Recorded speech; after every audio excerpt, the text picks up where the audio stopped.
నమస్తే అండి. నా పేరు డాక్టర్ వెంకట్రామరెడ్డి. నేను మెడినల్ హోమియోపతి అండ్ ఆయుర్వేదిక్ హాస్పిటల్ నుంచి మాట్లాడుతున్నా. ఈరోజు మనం చెప్పుకోబోయే సమస్య ఏంటి అంటే ఏడీహెచ్డి అని అంటుంటాం. ఇదేనా పిల్లలకే కాదు పెద్దల్లో కూడా చాలామందికి చూస్తుంటాం. ఇది పుట్టిన దగ్గర నుంచి అంటే పుట్టిన 3వ సంవత్సరం నుంచి మన సైన్స్ చెప్తుంది. కానీ నాకు తెలిసి పుట్టిన 1.5 ఇయర్ నుంచే మనం ఫైండ్ అవుట్ చేయొచ్చు ఈ పిల్లల్ని. అప్పటి నుంచి అది క్యారీ ఫార్వర్డ్ అవుతూ మనకు 20 ఏళ్ళు 30 ఏళ్ళు వచ్చే వరకు కూడా అది మనకు ఒక సమస్యలాగా తయారవుతూ ఉంటుంది. కానీ ఏడీహెచ్డి అనేది వాళ్ళకు ఆ పిల్లలకి చాలా తెలివితో కూడిన పిల్లలని నేనైతే చెప్పగలుగుతుంటా. ఎందుకంటే ఆ పిల్లలు చాలా షార్ప్గా ఉంటారు, చాలా ఇదిగా ఉంటారు, వాళ్ళ ప్రపంచంలో ఉంటారు. అంటే మనం చెప్పింది వాళ్ళకి అవసరమైతేనే బ్రెయిన్కి తీసుకుంటారు, లేదంటే వాళ్ళ పని వాళ్ళు చేస్తూ పోతారు. అది మనకేంటంటే నార్మల్ పిల్లలు చేసేది కాదు కాబట్టి మనము దాన్ని ఏదో విధంగా ఈ అబ్బాయి సరిగా చేయట్లేదు, మా అబ్బాయి ఇట్లా చేస్తున్నాడు డాక్టర్ సాబ్, మా అబ్బాయి ఇట్లా చేస్తున్నాడు డాక్టర్ సాబ్ అని అంటాం అనమాట.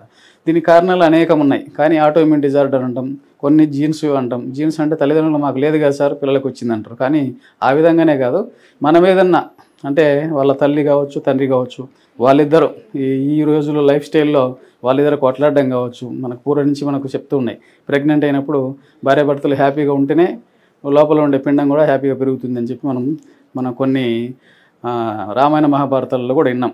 అదేంటంటే మనకు ఇప్పుడు ఉండబోయే రోజుల్లో అది కూడా కొన్ని కరెక్టే అని చెప్పి కొన్ని చెప్తున్నాయి మనకు ఈ అధ్యయనాలు అనేటివి.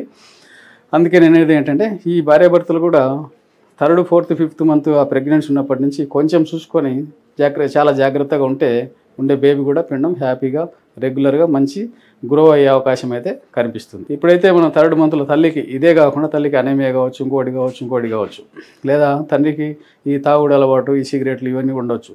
వీటి వల్ల కూడా జీన్ మార్పిడే అవకాశం ఉండి పిల్లలకి ఒక్కోసారి తేడాలు వచ్చే అవకాశం ఉంటుంది. నాకు లేదు గారు డాక్టర్ సాబ్ మా పిల్లలకు వచ్చిందంటే పిల్లలకు వచ్చే అవకాశాలు ఈ విధంగా ఉండే అవకాశం ఉంటుంది. మీకు లేకపోయినా కూడా ఈ పిల్లలకి ఈ విధంగా వచ్చే అవకాశం ఉంటుంది. లేదా డెలివరీలో డిలే లేబర్ అయినప్పుడు కూడా ఒక్కోసారి బ్రెయిన్లో లైట్గా బ్లడ్ క్లాట్ అయ్యి కాకపోతే ఒక్కోసారి పెరాలసిస్ లాగా వస్తుంది. కానీ ఈ విధంగా కూడా కొన్ని కేసులు మన 100కి 2-3 కేసులు ఇట్లా కూడా మనం చూస్తున్నాం. డిలే లేబర్లో కూడా చాలామంది చూస్తున్నాం.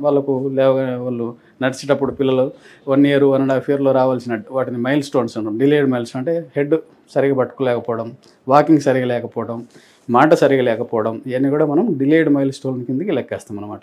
ఇటువంటివన్నీ జరిగే అవకాశం ఉంటుంది. ఇప్పుడు చెప్పినట్లు ఈ హైపర్ యాక్టివ్ పిల్లలు, అటెన్సివ్ డెఫిసిట్ హైపర్ యాక్టివ్ పిల్లల్ని మనం ఈ విధంగా ఏడీహెచ్డి అని మనం చెప్పుకోగలుగుతున్నాం.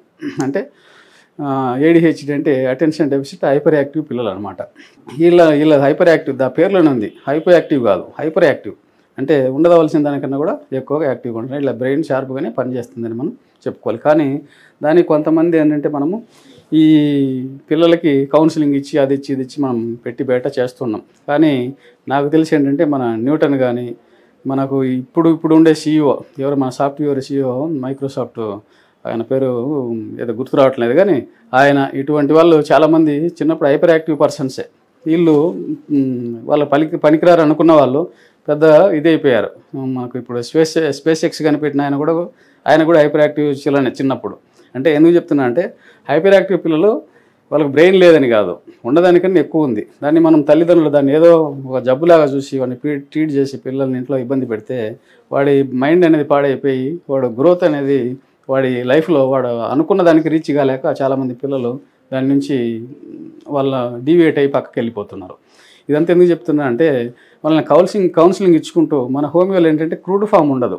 క్రూడ్ ఫామ్ లేని మెడిసిన్స్ ఉంటాయి కాబట్టి ఈ మెడిసిన్స్ మనం వాడుకుంటే మనం ఆ పిల్లల్ని అంత హైపర్ యాక్టివ్ లేకుండా మీడియంగా చేసి ఆ బ్రెయిన్ డీవియేట్ కాకుండా మనము నార్మల్ లెవెల్కి తీసుకొచ్చే అవకాశం ఉంటుంది. వాటిల్లో కొన్ని మెడిసిన్స్ చెప్తాను, వేసుకోండి. కానీ ఈ ఏడీహెచ్డి కింద ఈ పిల్లల్ని మనం చాలా వరకు వాళ్ళకి ఇలా తిప్పి అన్ని హాస్పిటల్ తిప్పి అది విసిగిపోయి ఉంటాం. కానీ నేను చెప్పేది ఏంటంటే కొన్ని మెడిసిన్స్ చెప్తా నేను, అవి వేసుకోండి. ఒకవేళ మీకు తేడాలి అంటే దీంట్లో మా హోమియోలో క్రూడ్ ఫామ్ ఉండవు, ఇంకోటి ఏముండవు, డైనమైజ్డ్ కాబట్టి ఇది వేసుకున్న సైడ్ ఎఫెక్ట్ ఉండేది ఏం లేదు కాబట్టి నేను ఓపెన్గా చెప్పేస్తున్నా. చాలామంది ఏడీహెచ్డికి చెప్పరు, మా దగ్గరికి రండి మేము చెప్తామంటారు, మా దగ్గరికి రండి ట్రీట్మెంట్ తీసుకోండి అంటారు. ఇది కాస్ట్లీ ట్రీట్మెంట్ అయిపోయింది ఈ రోజుల్లో. అందుకే నేను చెప్పేది చూడండి, ఇంటి దగ్గర ఇది వేసుకొని చూడండి, 2 నెలలు 3 నెలలు 6 నెలలు వాడండి. తగ్గకపోతే అప్పుడు మన దగ్గరికి తీసుకొస్తే మా డాక్టర్స్ ఇప్పుడు మావి దగ్గర 15 సెంటర్స్ ఏపీ తెలంగాణలో ఉన్నవి. అక్కడ మీరు ఎక్కడైనా మా డాక్టర్ని కన్సల్ట్ అయితే వాళ్ళు మాట్లాడతారు, లేదంటే నాది కావాలంటే నేను వీడియో కన్సల్టేషన్ కూడా ఇచ్చి మీకు వీటి నుంచి నేను బయటపడవేయగలను అనమాట. కొన్ని మెడిసిన్ చెప్తాను చూసుకోండి.